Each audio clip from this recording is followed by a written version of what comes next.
कारभार ग्रामपंचायतचा कसा सांभाळायचा हे फक्त मला माहिती.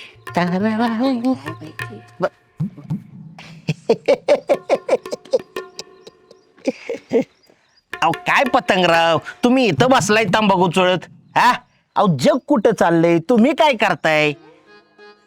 ऐ मोकार रान नको आणू, मुद्द्याचं बोल. आता मुद्द्याच सांगतो. बातमी आणली बातमी. कसली बातमी? अहो, गुलाबरावची. आर मग बोंबल की लवकर. नाही आता त्याचं काय आहे, एवढी खास बातमी तुमच्यासाठी आणली आणि ती अशी कोरड्या तोंडाने सांगायचं म्हणजे समजलं मला काय म्हणायचं. खद्र त्याचं काय माहितीये का पतंगराव? हा इकडे या.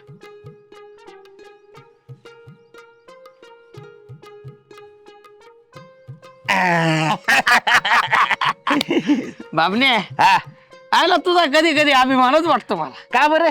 अरे लय गोड खबर आणली गाडी. आता पुढं काय करायचं हे समजा आपल्याला ठाव आहेच. नाही आता करतो मी काय करायचं ते, पण आता ही किती वेळ पुरायचो, जरा पुडी बी दिली असती तर बरं झालं असतं. अरे काय बघतो तू माझं मंदर पुढी चालतंय पतंगराव, तुम्ही काळजीच करू नका. लगेच तयारी लागायचं. असा गेम फिरवतो बघा, गेम वा. गुगली. जरा 10 रुपये देता का? निघतो का? निघ. आईला बापण्या कधी कधी ना चांगलं काम करतो बर का. लागा तयारीला. खतरे.